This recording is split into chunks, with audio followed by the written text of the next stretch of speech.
বিজেপির দলীয় কার্যালয়ে বিস্ফোরণের ঘটনায় সামনে এলো একাধিক চাঞ্চল্যকর তথ্য। গ্রেনেড হামলার তদন্তে নেমে ইতিমধ্যেই 5 জন অভিযুক্তকে গ্রেফতার করেছে পুলিশ। তদন্তকারীদের দাবি, এই হামলার নেপথ্যে রয়েছে পাকিস্তানের গুপ্তচর সংস্থা ইন্টার সার্ভিসেস ইন্টেলিজেন্স। পুলিশ সূত্রে জানা গিয়েছে, এই হামলার ছক কষা হয়েছিল বিদেশে বসেই। তদন্তে উঠে এসেছে, পাকিস্তানি হ্যান্ডলাররা ইউরোপের একাধিক দেশ, বিশেষ করে পর্তুগাল এবং জার্মানি থেকে এই হামলার নির্দেশ দেয়। গোটা ঘটনাটা একটা সুপরিকল্পিত আন্তর্জাতিক চক্রান্তের অংশ বলেই মনে করছেন তদন্তকারীরা।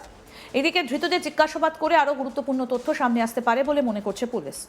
হামলার সঙ্গে জড়িত বৃহত্তর নেটওয়ার্কের খোঁজে তদন্ত জারি রয়েছে।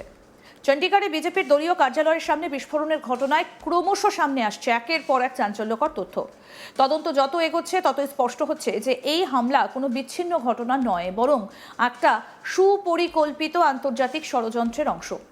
ইতিমধ্যেই এই ঘটনায় 5 জন অভিযুক্তকে গ্রেফতার করেছে পুলিশ। পাশাপাশি তদন্তকারীরা দাবি করেছেন যে হামলার নেপথ্যে রয়েছে পাকিস্তানের গুপ্তচর সংস্থা আইএসআই এবং বিদেশে বসেই হামলার ছক কষা হয়েছিল। ঘটনাটা ঘটেছে গত বুধবার পাঞ্জাবের চণ্ডীগড়ে অবস্থিত বিজেপির দলীয় অফিসের সামনে।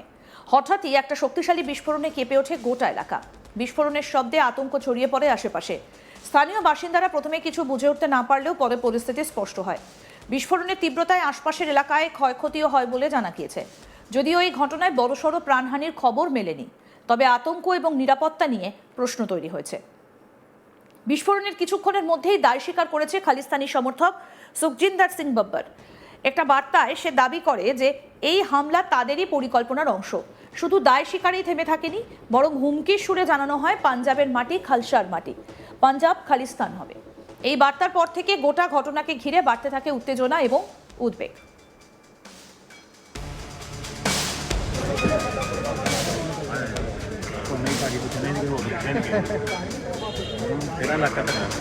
मेरा फाइल का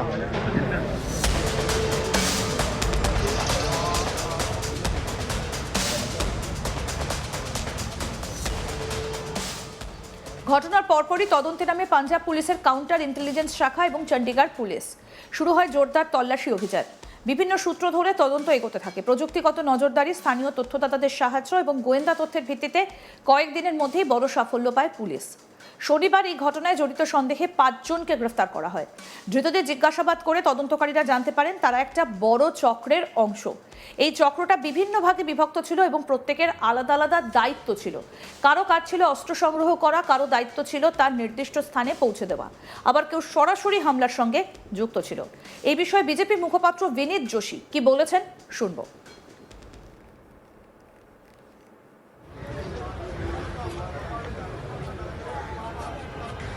जैसे कि लगभग 4:45 और 5 के आसपास एक खबर आई कि भी यहाँ ब्लास्ट हुआ है। खूब सारी धूल उड़ी, मिट्टी उड़ी, और जब 5-7 मिनट बाद मिट्टी जस्ट सेटल डाउन हुई तो लोगों ने देखा कि वहाँ कुछ एक स्कूटी डैमेज है, एक कार है उसके शीशे डैमेज हैं, कुछ दीवार पर छर्रे लगे हैं, गाड़ी के अंदर छर्रे गए हैं। आधा किलोमीटर तक तो बम ब्लास्ट की आवाज़ की पहुँचने की कंफर्मेशन हुई। तो आपका पीछे करिए, बाहर सिक्योरिटी डिप्लॉयड की इस तरह की? हाँ जी, सिक्योरिटी तो दीवार के बाहर कर रहा हूँ। तो जैसे ही यहाँ तक पुलिस ने बताया है कि किस तरह का पुलिस इन्वेस्टिगेट कर रही है, बताएं। পুলিশের দাবি, ধৃতদের কাছ থেকে একটা হ্যান্ড গ্রেনেড, একটা 30.30 বোরের পিস্তল এবং বেশ কিছু কার্তুজ উদ্ধার করা হয়েছে। এই উদ্ধার হওয়া অস্ত্র থেকে স্পষ্ট হামলার পরিকল্পনা ছিল এবং আরও বড়সড় এবং বিপজ্জনক। তদন্তকারীরা মনে করছেন সময়মতো অভিযান চালিয়ে বড় ধরনের বিপদ এড়ানো সম্ভব হয়েছে। পাঞ্জাবের ডিজিপি গৌরব যাদব জানিয়েছেন, প্রাথমিক তদন্তে উঠে এসেছে অত্যন্ত গুরুত্বপূর্ণ তথ্য। তার কথায় পুরো মডিউলটা পাকিস্তানের গুপ্তচর সংস্থা আইএসআই এর সঙ্গে যুক্ত। বিদেশে বসে থাকা হ্যান্ডলারদের নির্দেশে কাজ করছিল এই অপরাধীরা। তিনি আরও জানান, এই হামলার নির্দেশ এসেছে ইউরোপের বিভিন্ন দেশ থেকে, বিশেষ করে পর্তুগাল এবং জার্মানি থেকে। তদন্তে আরও জানা গিয়েছে, এই গোটা নেটওয়ার্কটা বহুস্তরীয়। সরাসরি মূল পরিকল্পনাকারীদের সঙ্গে মাঠ পর্যায়ের কর্মীদের যোগসাজশ ছিল না, বরং একাধিক সাব মডিউলের মাধ্যমে নির্দেশ পৌঁছত। এই সাব মডিউলগুলোর প্রত্যেকটার নির্দিষ্ট কাজ ছিল। কেউ অর্থের যোগান দিত, কেউ অস্ত্র সরবরাহ করত, কেউ পরিবহনের ব্যবস্থা করত, আবার কেউ হামলার বাস্তবায়নে যুক্ত থাকত। এই ধরনের বিভাজিত কাঠামো ব্যবহার করার ফলে মূল হ্যান্ডলারদের শনাক্ত করা কঠিন হয়ে পড়ে। তবে পুলিশ জানিয়েছে তারা ইতিমধ্যেই এই চক্রের মূল 2 অভিযুক্তকে শনাক্ত করেছে। তাদের গ্রেপ্তারের জন্য জোর তল্লাশি চালানো হচ্ছে। বিভিন্ন রাজ্য এবং দেশের গোয়েন্দা সংস্থার সঙ্গে সমন্বয় করে এই অভিযান এগিয়ে নিয়ে যাওয়া হচ্ছে।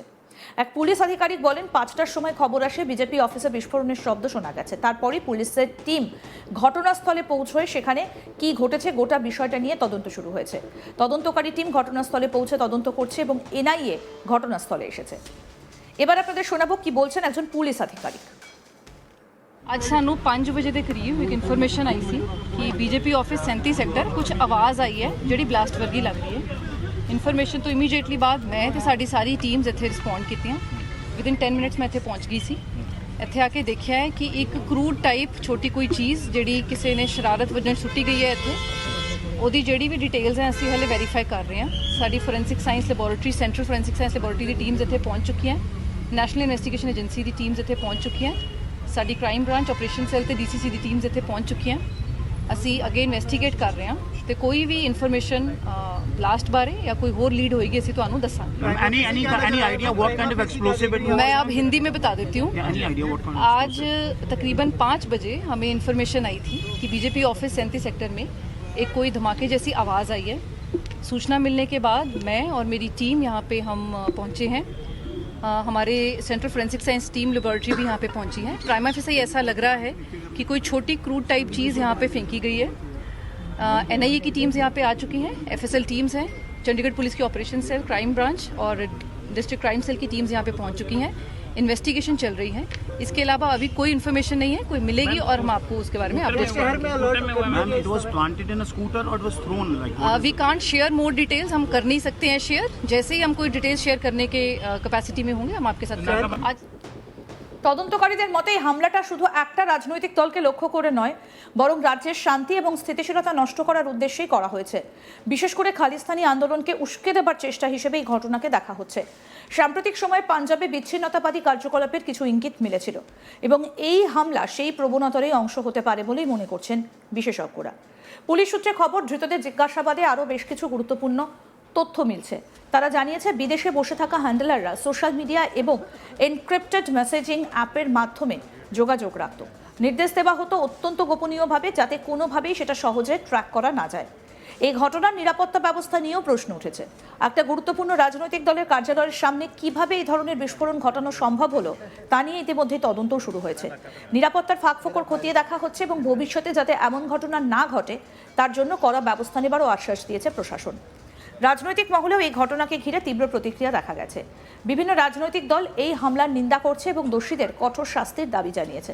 একই সঙ্গে সীমান্ত পার থেকে জিহাদিদের মদদ দেবার অভিযোগ তুলে কেন্দ্রের তরফে কড়া পদক্ষেপ নেবার দাবি উঠেছে। বিশেষজ্ঞদের মতে এই ধরনের হামলা শুধু আইন শৃঙ্খলার সমস্যা নয়, বরং জাতীয় নিরাপত্তার ক্ষেত্রেও বড় চ্যালেঞ্জ। আরও আপডেট পেতে দেখতে থাকুন আজ তাক বাংলা। সাবস্ক্রাইব করুন, নোটিফিকেশন পেতে বেল বাটন অপশন প্রেস করুন।